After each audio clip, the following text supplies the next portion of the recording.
আসসালামু আলাইকুম সবাইকে। আজকের ক্লাসে আমরা জীবনী শক্তি নিয়ে কিন্তু আলোচনা করব এবং জীবনী শক্তি অধ্যায়টা এটা এসএসসি জীববিজ্ঞানের সবথেকে গুরুত্বপূর্ণ একটা অধ্যায়। বিশেষ করে তোমরা যারা এসএসসি 26 ব্যাচ বা 27 ব্যাচ রয়েছো তাদের জন্য এই ভিডিওটা খুবই কাজে লাগবে এবং সামনের যারা আসবা তাদের জন্য আজীবন কিন্তু এই ব্যাচগুলো এই ক্লাসগুলো কাজে লাগবে প্রত্যেকটা ব্যাচের জন্য। তো প্রথমে আমরা জীবনী শক্তি অধ্যায়টা যখনই আসে তখন একটা জিনিস প্রায়ই পরীক্ষায় আসে, সেটা হচ্ছে জীবনী শক্তির সংজ্ঞাটা কি। হ্যাঁ, তো এটা নর্মাল একটা সংজ্ঞা, তোমরা একটু মনে রাখার ট্রাই করবা যে দেখো কি বলছে যে জীবদেহ বা কোনো জৈব অণুর আমরা যদি তাদের রাসায়নিক বন্ধনটা ছিন্ন করি, খেয়াল করো, আমরা যখনই কোনো একটা জীবদেহ বা কোনো একটা জৈব অণু তাদের রাসায়নিক বন্ধনকে ছিন্ন করে ফেলবো, তার মানে কি এটা রাসায়নিক বন্ধনকে আমি বিচ্ছিন্ন করব, ভেঙে ফেলবো, তাহলে যখনই কোনো রাসায়নিক বন্ধনকে বিচ্ছিন্ন করা হয় তখন কিন্তু দেখা যায় ওইখান দিয়ে একটা শক্তি নির্গত হয়, একটা শক্তি আমরা পাই। তাহলে যখনই ওই রাসায়নিক বন্ধনকে আমরা ছিন্ন করলাম তখন একটা শক্তি আমরা পাইলাম, ওই প্রাপ্ত শক্তিকে আমরা বলবো জীবনী শক্তি। তাহলে আবারও বলতেছি, কোনো জীবদেহ বা কোনো জৈব অণুর রাসায়নিক বন্ধনকে যদি আমরা ছিন্ন করি তাহলে ওই ছিন্ন করার মাধ্যমে যে প্রাপ্ত শক্তি, ওই শক্তিকে আমরা বলবো হচ্ছে জীবনী শক্তি। এখন দেখো, জীবনী শক্তির পরবর্তী ধাপে আমরা কি শিখবো, খেয়াল করো। আমরা সবাই কিন্তু জানি জীবজগতের যত শক্তি আছে সব শক্তির প্রধান যে উৎস, সেই উৎসটাই কিন্তু হচ্ছে সূর্য। আবারও বলতেছি, এই পৃথিবীতে যত শক্তি আছে সকল শক্তির মূল উৎস হচ্ছে সূর্য। যে সূর্যটা প্রকৃতিতে জাস্ট এক রূপ থেকে অন্য রূপে শুধু পরিবর্তিত হয়, আর কোনো পার্থক্যই কিন্তু নাই। তাহলে এই যে সূর্যের যে মূল সৌরশক্তি, এই সৌরশক্তিটাই কিন্তু রাসায়নিক শক্তি, গতি শক্তি, যান্ত্রিক শক্তি, সকল ধরনের শক্তিতে পরবর্তীতে কনভার্ট হচ্ছে। এখন দেখো, আমরা আজকে মূলত এটিপি নিয়ে প্রথমে কিন্তু আলোচনা করব। তোমরা সবাই জানো এটিপি মানে কি? এটিপি মানে হচ্ছে অ্যাডিনোসিন ট্রাইফসফেট।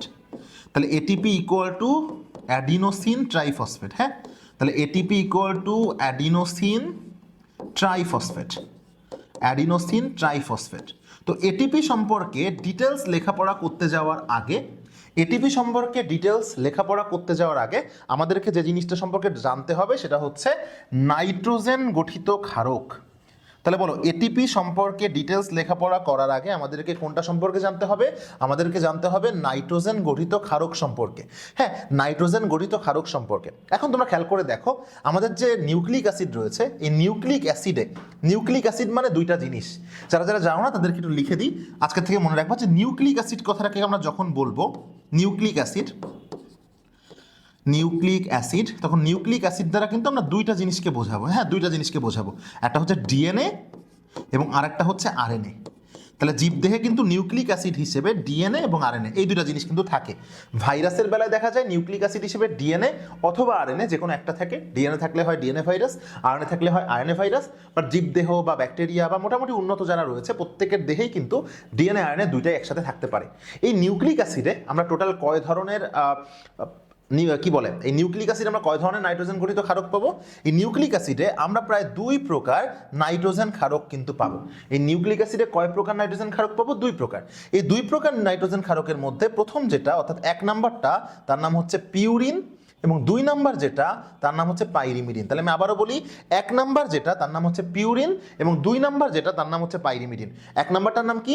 1 নাম্বারটার নাম হচ্ছে পিউরিন এবং 2 নাম্বারটার নাম কি? 2 নাম্বারটার নাম হচ্ছে পাইরিমিডিন। গেল?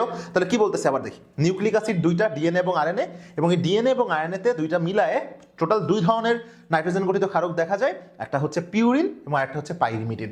চলো আমরা এখন জানার চেষ্টা করব কোনটা হচ্ছে পিউরিন আর কোনটা হচ্ছে পাইরিমিডিন। হ্যাঁ, এখন দেখো, এখানে খেয়াল করে দেখো, এখানে যদি তোমরা খেয়াল করে দেখো তাহলে দেখতে পারবা যে পিউরিন কিন্তু 2 রিং বিশিষ্ট ক্ষারক আর পাইরিমিডিন কিন্তু 1 রিং বিশিষ্ট ক্ষারক। এতটুকু মনে রাখবা। তাহলে পিউরিন আর পাইরিমিডিনের মধ্যে প্রধান পার্থক্য হচ্ছে, আমরা যদি লিখি যে পিউরিন ভার্সেস পাইরিমিডিন, তাহলে আমরা দেখতে পারবো যে এই পিউরিন হচ্ছে 2 রিং বিশিষ্ট ক্ষারক। কয় রিং বিশিষ্ট বলো? 2 রিং বিশিষ্ট। আর পাইরিমিডিন হচ্ছে 1 রিং বিশিষ্ট ক্ষারক। তাহলে পিউরিন 2 রিং বিশিষ্ট ক্ষারক আর পাইরিমিডিন হচ্ছে 1 রিং বিশিষ্ট ক্ষারক। আমি আবারও বলতেছি, পিউরিন 2 রিং বিশিষ্ট ক্ষারক আর পাইরিমিডিন হচ্ছে 1 রিং বিশিষ্ট ক্ষারক। এখন দেখো, নিউক্লিক অ্যাসিডের টোটাল যে পিউরিন আর পাইরিমিডিন পাওয়া যায়, এটা মুখস্থ না করে আমরা কিভাবে মনে রাখতে পারি? খেয়াল করো, আমরা যদি মুখস্থ না করে এই জিনিসটা মনে রাখতে চাই তাহলে আমরা কিভাবে এটা মনে রাখতে পারি? দেখো, আমি সবগুলোর নাম লিখি। ধরো লিখলাম কি কি আছে, নাম আছে অ্যাডেনিন, নাম আছে গুয়ানিন, নাম আছে সাইটোসিন, সাইটোসিন, নাম আছে ইউরাসিল, ইউরাসিল, এবং নাম আছে থাইমিন। টোটাল কি কি নাম দেখো পাওয়া যায়। আমি পিউরিন পাইরিমিডিন এখনো কিন্তু আলাদা করছি না, আমি purine pyrimidine in total on average বলতেছি এই নামগুলো রয়েছে। ইউরাসিল আছে, অ্যাডেনিন গুয়ানিন আছে, সাইটোসিন, থাইমিন আছে। তো এর মধ্যে আমরা বুঝতেই তো পারতেছি এর মধ্যে কেউ কেউ হবে, এর মধ্যে কেউ কেউ হবে পিউরিন, এর মধ্যে কেউ কেউ হবে পিউরিন, কেউ কেউ হবে পাইরিমিডিন। এটা আমরা কিভাবে মনে রাখবো? দেখো পাইরিমিডিন লিখতে গেলে কিন্তু রস্যই আসে, পাইরিমিডিন লিখতে গেলে কি আসে? রস্যই আসে, আর এই রস্যইটাই হচ্ছে ট্রিক্স। দেখো পাইরিমিডিন লিখতে গেলে যে রস্যই আসে, আর এই রস্যইটাই কিন্তু ট্রিক্স। এই রস্যই যার যার মধ্যে থাকবে, এই রস্যই যার যার মধ্যে থাকবে সেই সেই হবে পাইরিমিডিন। খেয়াল করে দেখো তো, ইউরাসিলের মধ্যে রস্যই আছে, ইউরাসিলের মধ্যে রস্যই আছে, অ্যাডেনিনের মধ্যে কিন্তু রস্যই নাই, গুয়ানিনের মধ্যে রস্যই নাই, সাইটোসিনের মধ্যে রস্যই আছে, থাইমিনের মধ্যে রস্যই আছে। তাহলে এই যে ইউরাসিল, এই যে সাইটোসিন, এই যে থাইমিন, এরা কয়জন কি? এরা কয়জন হচ্ছে তোমার পাইরিমিডিন। তাহলে এরা কয়জন কি বলো? এরা কয়জন হচ্ছে তোমার পাইরিমিডিন। আর এই যে দেখো অ্যাডেনিন আর গুয়ানিন, এরা দুজন কি? এরা হচ্ছে পিউরিন। তাহলে অ্যাডেনিন আর গুয়ানিন এরা দুজন কি? পিউরিন। তাহলে পিউরিন আর পাইরিমিডিন আমরা এই দুইটাকে আইডেন্টিফাই করতে পারবো, আলাদা করতে পারবো দুইটা জিনিস দিয়ে। সেটা হচ্ছে রস্যই দিয়ে, রস্যই যার যার মধ্যে আছে, সেটা হচ্ছে ইউরাসিল, তারপরে হচ্ছে থাইমিন, তারপরে হচ্ছে তোমার সাইটোসিন, এই নামগুলোর মধ্যে রস্যই আছে, তাহলে এইগুলোকে আমরা বলবো পাইরিমিডিন, কারণ পাইরিমিডিনের মধ্যে রস্যই আছে। বাট পিউরিনের মধ্যে কোথাও দেখো রস্য ই নাই, তাহলে যার যার মধ্যে রস্য ই নাই, অ্যাডেনিন আর গুয়ানিন, তারা হচ্ছে কি? তারা হচ্ছে তোমার পিউরিন। হ্যাঁ, গেল। তাহলে আমরা খেয়াল করে দেখলাম যে নিউক্লিক অ্যাসিডের 3 প্রকার পাইরিমিডিন থাকে। কি কি পাইরিমিডিন আছে? সাইটোসিন, থাইমিন আর ইউরাসিল। সাইটোসিন, থাইমিন আর ইউরাসিল, সাইটোসিন, থাইমিন আর ইউরাসিল। তো নেক্সট আমরা যেটা পড়বো সেটা হচ্ছে এই যে পিউরিন আর পাইরিমিডিন মনে রাখার যে ট্রিক্স, দেখো এখানে সুন্দর করে দেওয়া আছে। আমি একটু আগে যেগুলো পড়ালাম যে পিউরিন ও পাইরিমিডিন মনে রাখার ট্রিক্স। পাইরিমিডিন লিখতে গেলে রস্যই লাগে, পিউরিন লিখতে গেলে রস্যই লাগে না। সো এইভাবে আমরা মনে রাখবো, যার নামে রস্যই থাকবে তারাই পাইরিমিডিন। যেমন সাইটোসিন রস্যই আছে, থাইমিন রস্যই আছে, ইউরাসিল রস্যই আছে। সো উপরে 3টা উদাহরণকে খেয়াল করলে দেখবা প্রত্যেকের মধ্যে কিন্তু রস্যই রয়েছে, এই জন্য এরা পাইরিমিডিন। এইবারে যে 2টা আছে দেখো, অ্যাডেনিন আর গুয়ানিন, এরা হচ্ছে পিউরিন। তাহলে এই জিনিস সম্পর্কে অলরেডি তোমাদেরকে কিন্তু আমি ধারণা দিয়ে ফেলেছি। খেয়াল করে দেখো, যার যার মধ্যে রস্যই আছে, পাইরিমিডিনের রস্যই আছে, তাহলে সবাই পাইরিমিডিন। আর যার যার মধ্যে রস্যই নাই, তারা তারা হচ্ছে পিউরিন। হ্যাঁ, তারা তারা হচ্ছে পিউরিন। চলো আমরা নেক্সট স্লাইডে চলে যাই। দেখো নেক্সট স্লাইডে কি বলছে যে আমরা এই যে তোমার 5 ধরনের পিউরিন পাইরিমিডিন শিখলাম, এই 5 ধরনের পিউরিন পাইরিমিডিনের মধ্যে আমাদেরকে এটা জানতে হবে যে থাইমিন আর ইউরাসিল, আমি লিখি খেয়াল করো, থাইমিন আর ইউরাসিল, আর ইউরাসিল এই দুইটা, এর মধ্যে একটা থাকে ডিএনএতে, একটা থাকে আরএনএতে। তাহলে আমি আবারও বলতেছি, থাইমিন আর ইউরাসিল এটা ডিএনএ আরএনএ দুইটার ক্ষেত্রেই কিন্তু কমনলি থাকে তা না, এর একটা থাকবে ডিএনএতে এবং আরেকটা থাকবে হচ্ছে আরএনএতে। আমি কিভাবে মনে রাখতে পারি যে থাইমিন আর ইউরাসিলের মধ্যে কে আরএনএতে থাকে আর কে ডিএনএতে থাকে? মনে রাখা খুবই সহজ। দেখো যখন তুমি লিখবা আরএনএ, যখন তুমি লিখবা আরএনএ, তখন তো তার নামের মধ্যে আর ফুটে উঠবে। আর দেখো ইউরাসিল, এই ইউরাসিল লিখতে গেলেও কিন্তু আর আসে। ইউরাসিল লিখতে গেলেও দেখো কি আসে, এই ইউরাসিল লিখতে গেলেও কিন্তু আর আসে। খেয়াল করো, আরএনএ লিখতে গেলেও আর আসে, ইউরাসিল লিখতে গেলেও আর আসে। তাহলে আরএনএতে কি থাকে? আরএনএতে কি থাকে? আরএনএতে ইউরাসিল থাকে। তাহলে বলো আরএনএতে কি থাকে? ইউরাসিল থাকে। আর থাইমিন তাহলে কোথায় থাকে? ইউরাসিল যদি আরএনএতে থাকে, থাইমিন থাকবে ডিএনএতে। ইউরাসিল যদি আরএনএতে থাকে, থাইমিন থাকবে কোথায়? ডিএনএতে। হয়ে গেল। তাহলে ডিএনএতে থাইমিনের পরিবর্তে ইউরাসিল থাকে। এই কথাটা তোমরা শিখে ফেললা। দেখো এই কথাটা বলা আছে যে থাইমিন কেবলমাত্র ডিএনএতে থাকে। এই যে থাইমিন কেবলমাত্র ডিএনএতে থাকে, আরএনএতে থাইমিনের পরিবর্তে ইউরাসিল থাকে। মনে রাখার টেকনিকও কিন্তু আমি তোমাদেরকে শিখিয়ে দিয়েছি। এখন আসো, এই যে যে জোড়গুলা থাকে, জোড়গুলা কিভাবে থাকে? তো আমি যখন ডিএনএ এর ক্ষেত্রে তোমাকে চিন্তা করে বলি, ডিএনএ এর ক্ষেত্রে চিন্তা করে বলি, তাহলে দেখো ডিএনএতে থাকবে ATGC। তোমরা এভাবে মনে রাখবা, অ্যাট গার্লস কলেজ। সো এর মধ্যে কোনোটায় থাকবে দ্বিবন্ধনী, কোনোটাতে থাকবে ত্রিবন্ধনী। তোমরা কেন মনে রাখবা? আমরা জানি মেয়েরা খুবই পাওয়ারফুল, মেয়েরা খুবই শক্তিশালী। যেহেতু মেয়েরা খুবই শক্তিশালী, পাওয়ারফুল, তাহলে ওদের মধ্যে পাওয়ার বেশি থাকবে, বন্ডিং বেশি থাকবে, হাইড্রোজেন বন্ডিং বেশি থাকবে। তাহলে বলো, যদি কারোর মধ্যে 2টা হাইড্রোজেন বন্ধনী থাকে, কারোর মধ্যে 3টা হাইড্রোজেন বন্ধনী থাকবে, গার্লস কলেজ যেখানে লেখা আছে সেখানে 3টা হাইড্রোজেন বন্ধনী থাকবে, আর এর মধ্যে তাহলে 2টা হাইড্রোজেন বন্ধনী থাকবে। তাহলে খেয়াল করো, অ্যাডেনিন থাইমিনের সাথে 2টা হাইড্রোজেন বন্ধনী দ্বারা যুক্ত থাকে, আর গুয়ানিন সাইটোসিনের সাথে 3টা হাইড্রোজেন বন্ধনী দ্বারা যুক্ত থাকে। তোমরা শুধুমাত্র জেনে রাখো, জানো যে আরএনএতে কিন্তু থাইমিন থাকে না, থাইমিনের পরিবর্তে আরএনএতে কি থাকে? ইউরাসিল থাকে। তাহলে বিক্রিয়া শুধুমাত্র থাইমিনের জায়গায় আরএনএতে ইউরাসিল হয়ে যাবে, বাকি যেটা আছে গুয়ানিন এবং সাইটোসিন ওর জায়গা থাকবে, বন্ধনীর মতো থাকবে, নো চেঞ্জ। তাহলে এবার খেয়াল করে দেখো তো, আমরা যদি এখানে তোমাদেরকে বলি যে এই যে থাইমিন এবং ইউরাসিল, এর মধ্যে ইউরাসিলে দেখো কি আছে, ইউরাসিলে আর আছে, অন্যদিকে ডিএনএ এবং আয়নের মধ্যে আরএনএতে কিন্তু আর আছে। আমরা বলছি এভাবে মনে রাখবো যে আরএনএতে ইউরাসিল থাকে, এটা তো আগেই বলে ফেললাম। আর এখানে দেখো ডিএনএর ক্ষেত্রে কিন্তু এটি জিসি, আর আয়নের ক্ষেত্রে এইউ জিসি। ক্লিয়ার? এইউ জিসি। সো কোনটায় 2টি বন্ধনী থাকে, কোনটায় 3টি বন্ধনী থাকে, এটা অলরেডি তোমাদের মনে রাখার সিস্টেম কিন্তু আমি শিখিয়ে দিয়েছি। চলো আমরা পরবর্তী স্লাইডে কিন্তু চলে যাই। হ্যাঁ, আমরা পরবর্তী স্লাইডে কিন্তু চলে যাই। দেখো পরবর্তী স্লাইডে কি আছে, কিছু এক্সট্রা বেসিক আছে। এক্সট্রা বেসিক মানে হচ্ছে যেগুলো তোমরা জেনে রাখলে খুবই ভালো হয়। কি জেনে রাখবা? দেখো নিউক্লিক অ্যাসিড, এই যে আমরা একটু আগে দেখলাম যে নিউক্লিক অ্যাসিড আসলে জিনিসটা কি। তো নিউক্লিক অ্যাসিড জিনিসটা 3টা জিনিসের সমন্বয়ে গঠিত। খেয়াল করে দেখো, আমি যদি তোমাকে বলি এইভাবে যে নিউক্লিক অ্যাসিড, সংক্ষেপে আমি এনে লিখলাম, ইকুয়াল টু 3টা জিনিস। এটা হচ্ছে নাইট্রোজেন বেস, যেটাকে আমরা বললাম নাইট্রোজেন গঠিত ক্ষারক, সাথে থাকবে কি? Pentose sugar. পেন্টোজ সুগার কি জিনিস আমি বলে দিচ্ছি তোমাদেরকে একটু পরে, একটু ওয়েট করো। সাথে থাকবে হচ্ছে ফসফরিক অ্যাসিড। কি অ্যাসিড বলো? Phosphoric acid. আমি লিখে দিই ফসফরিক অ্যাসিড। হ্যাঁ, সো ফসফরিক অ্যাসিড। তাহলে আমি যদি তোমাকে পরীক্ষায় প্রশ্ন করি নিউক্লিক অ্যাসিড কি, তোমরা এই 3টাকে এক করে দিবা, যে নাইট্রোজেন গঠিত ক্ষারক, পেন্টোজ সুগার বা 5 কার্বন বিশিষ্ট শর্করা এবং ফসফরিক অ্যাসিডের সমন্বয়ে গঠিত যে জৈব অণু, সেটা হচ্ছে নিউক্লিক অ্যাসিড। তাহলে কি কি বললাম? নাইট্রোজেন গঠিত ক্ষারক, 5 কার্বন বিশিষ্ট পেন্টোজ সুগার এবং ফসফরিক অ্যাসিডের সমন্বয়ে গঠিত। তাহলে আমরা সংজ্ঞাটা কি দেখতে পারো? দেখো যে নিউক্লিক অ্যাসিড হলো, আমি যদি সরে আসি, নিউক্লিক অ্যাসিড হলো নাইট্রোজেন গঠিত ক্ষারক, পেন্টোজ সুগার এবং ফসফরিক অ্যাসিডের সমন্বয়ে গঠিত একটা অ্যাসিড, যা জীবের বংশগতির ধারা সহ সকল কার্যক্রম কিন্তু নিয়ন্ত্রণ করে। আমি লিখে দিয়েছি এক নজরে nucleic acid equal to nitrogen গঠিত ক্ষারক, pentose sugar plus phosphoric acid. এখন দেখো পেন্টোজ সুগারকে আমি জাস্ট একটু ভেঙে তোমাদেরকে আমি বলি, তাহলে তোমরা বুঝতে সহজ হবে। পেন্টোজ, এর মধ্যে পেন্টো কথা আসছে পেন্টা থেকে, পেন্টো কথাটা পেন্টা থেকে আসছে, পেন্টা মানে হচ্ছে 5। আর আজকের থেকে তোমরা আজীবন মনে রাখবা, জীববিজ্ঞানে কোনো শব্দের শেষে যদি ওস থাকে, এই ওস দ্বারা শর্করা বোঝায়। জীববিজ্ঞানে কোনো শব্দের শেষে যদি ওস থাকে, এই ওস দ্বারা শর্করা বোঝায়। তাহলে 5 কার্বন বিশিষ্ট যে শর্করা, সেই 5 কার্বন বিশিষ্ট শর্করাকে আমরা পেন্টোজ সুগার বলি।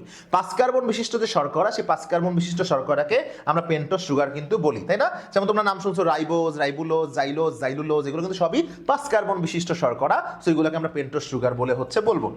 এখন দেখো এখানে খেয়াল করে দেখো, তাহলে এটিপি জিনিসটা যদি আমরা বুঝতে চাই, তাহলে এটিপি বুঝতে গেলে আমাদের এখন আস্তে আস্তে ধাপে ধাপে চলে আসতে, আমরা সবই জেনে ফেললাম যে ডিএনএ এবং যে আরএনএ এর যে গাঠনিক উপাদানগুলো আমরা পড়েছি, তার মধ্যে একটার নাম কিন্তু আমরা দেখছি অ্যাডিনিন। এই অ্যাডিনিন কিন্তু ডিএনএতেও থাকে, আরএনএতেও থাকে। Adenine, guanine, cytosine, thymine. ডিএনএতে এবং আরএনএতে পার্থক্য হচ্ছে ইউরাসিল আর থাইমিনের মধ্যে। অ্যাডিনিন কিন্তু ডিএনএ আরএনএ দুইটার মধ্যেই আছে। সো ওই কথাটাই দেখো বলছে যে ডিএনএ এবং আরএনএ এর গাঠনিক উপাদানগুলোর একটি হলো অ্যাডিনিন। অ্যাডেনিন মূলত একটি কি, সেটাও আমরা একটু আগে পড়েছি, এটা হচ্ছে একটা নাইট্রোজেন বেস, আর বেস মানে হচ্ছে ক্ষারক। অ্যাডেনিন কি আমরা একটু আগেই পড়েছি যে অ্যাডেনিন হচ্ছে একটা নাইট্রোজেন বেস, আর বেস মানে হচ্ছে ক্ষারক। হ্যাঁ, তো এখন আমরা এটিপি সম্পর্কে ডিটেলস যদি জানতে যাই, তাহলে খেয়াল করে দেখবা সহজ কথা যে এটিপি, দেখো ATP equal to adenosine triphosphate. হ্যাঁ, অ্যাডিনোসিন ট্রাইফসফেট, অ্যাডিনোসিন ট্রাইফসফেট। তাহলে এটিপি ইকুয়াল টু কি? ATP equal to adenosine triphosphate. এখন খেয়াল করে দেখো, অ্যাডিনোসিন এই জিনিসটা আমরা না জানলেও আমরা কিন্তু এই যে অ্যাডিনোসিনের আগে যে অ্যাডিনো আছে, এই অ্যাডিনো কথাটা কিন্তু অ্যাডিনিন থেকে আসছে, এই অ্যাডিনিন শব্দটা জানি। তাহলে অ্যাডিনিন একটি কি? অ্যাডিনিন একটি হচ্ছে নাইট্রোজেন বেস।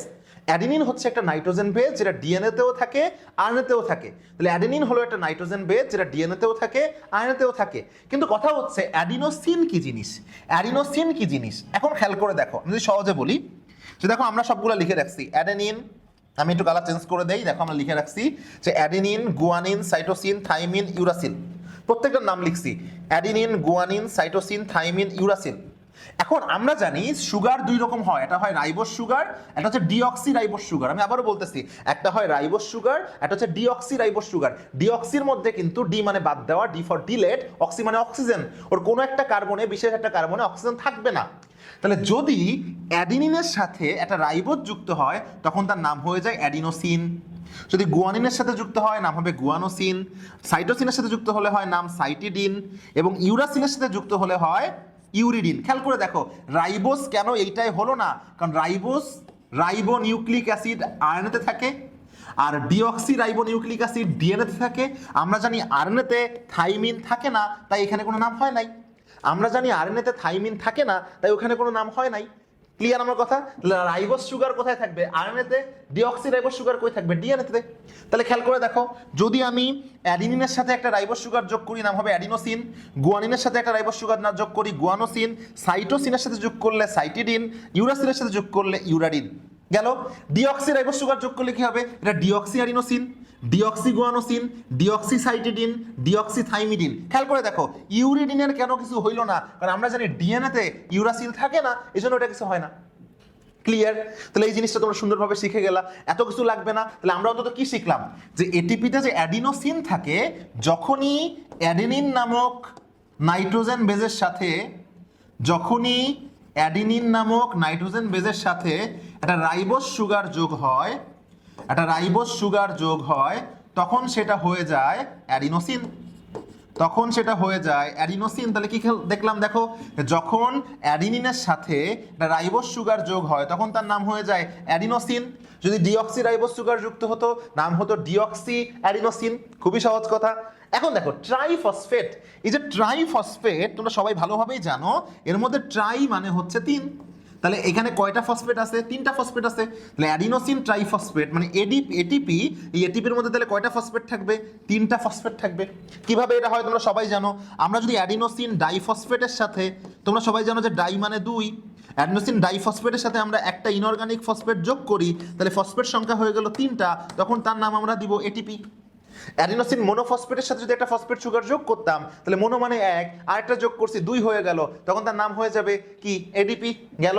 নেক্সট দেখো, দেখো সো বিশেষ দ্রষ্টব্য আমরা সবাই জানি, একটু আগে তোমাদেরকে পড়িয়ে এসেছি যে আরএনএতে থাকে রাইবোস সুগার আর ডিএনএ থাকে ডিঅক্সি রাইবোস সুগার। দেখো আমি কিন্তু আসলে তোমাদেরকে স্লাইড দেখে দেখে পড়াইতেছি না, সো আমি যা পড়াচ্ছি ওটা স্লাইডে পরবর্তীতে আছে। স্লাইডটা দিচ্ছি যে তোমরা সহজে বুঝতে পারো যে কি টপিকগুলো তোমাদেরকে পড়তে হবে। এখন দেখো আমরা জানি যে একটি ফসফেট গ্রুপ যদি যুক্ত হয় নাম হয় অ্যাডিনোসিন মোনোফসফেট। তাহলে একটা ফসফেট গ্রুপ যুক্ত হলে নাম হয় কি? অ্যাডিনোসিন মোনোফসফেট। হ্যাঁ, অ্যাডিনোসিন মোনোফসফেট।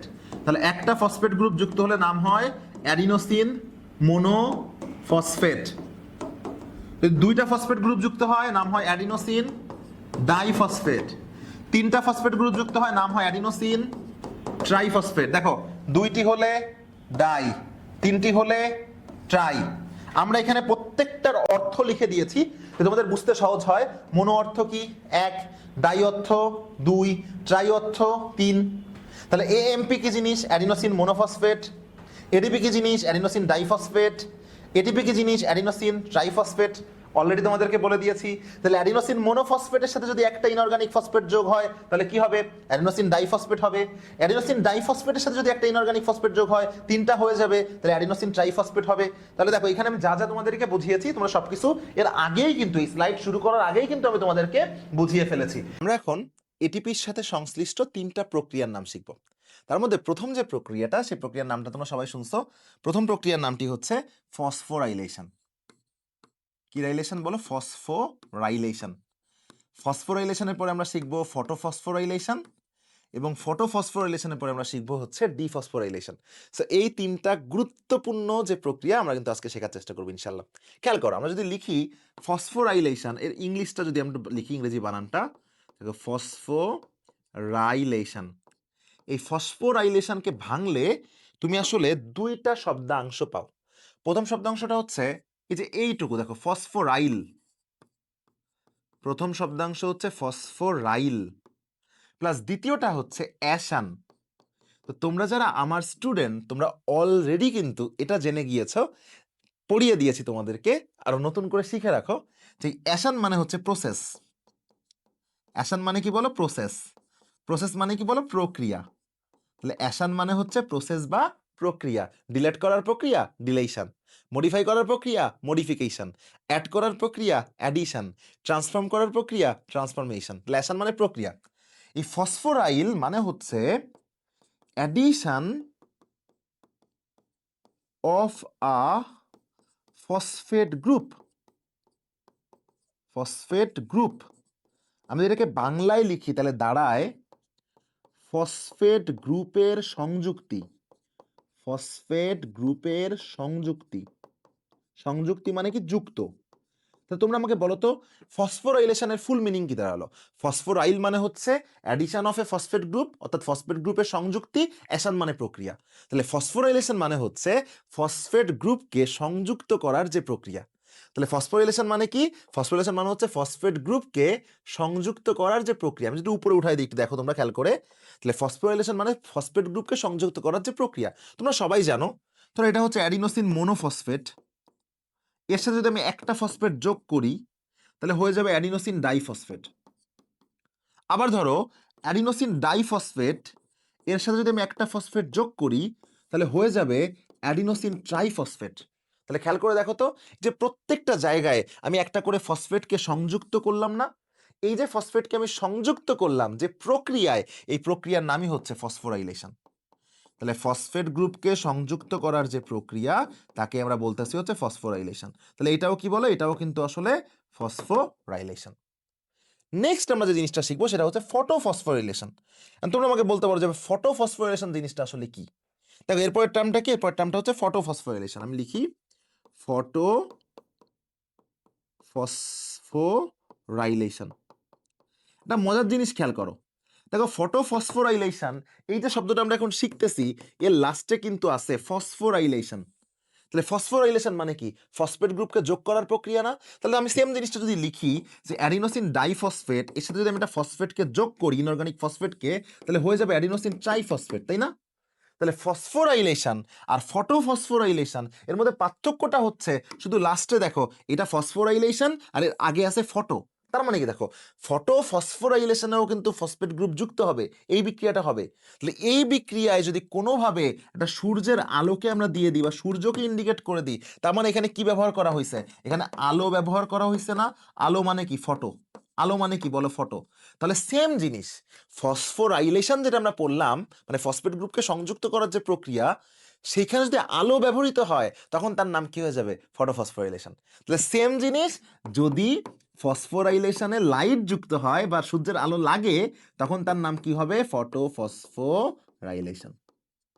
তাহলে তুমি কি বলতে পারো? খেয়াল করো তো, সকল ফটোফসফোরাইলেশনই কিন্তু ফসফোরাইলেশন, সকল ফটোফসফোরাইলেশনই কিন্তু ফসফোরাইলেশন। কারণ সকল ফটোফসফোরাইলেশনের মধ্যে ফসফোরাইলেশন আছে না?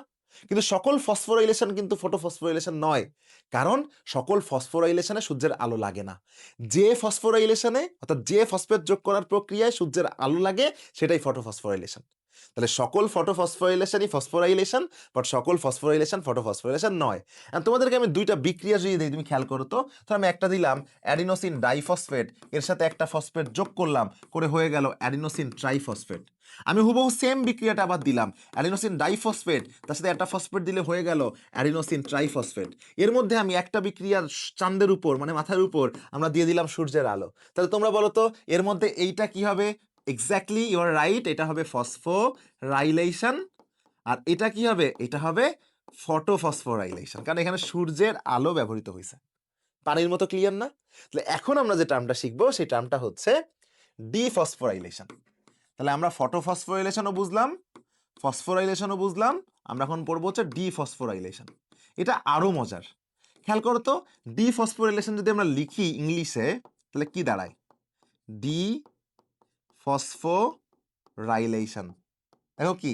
ডিফসফোরাইলেশন। দেখো তোমরা কিন্তু অবাক হচ্ছ কারণ তোমরা ফসফোরাইলেশন অলরেডি শুনছো।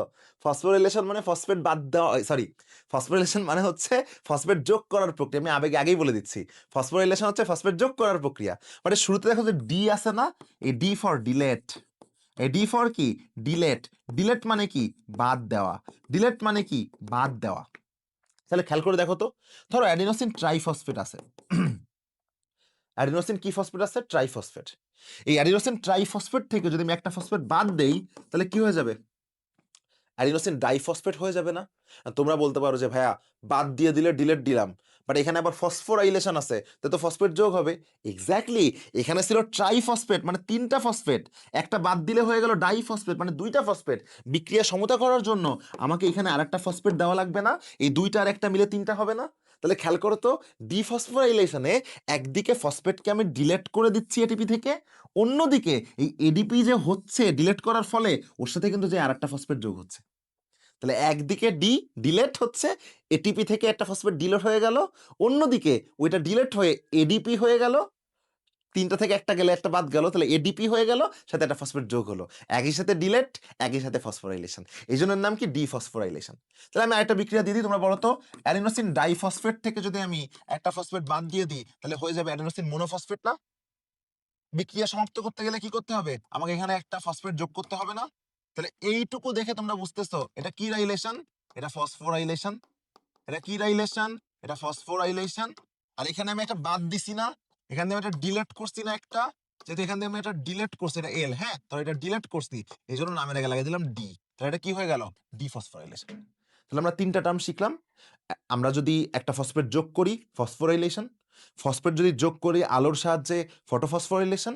আর ফসফেটকে যদি আমরা বাদ দিয়ে দেই, ডিলেট করে দেই, তাহলে ডি ফসফোরাইলেশন। কারণ ডিলেট করলে আবার একটার সাথে যোগ করাই লাগতেছে।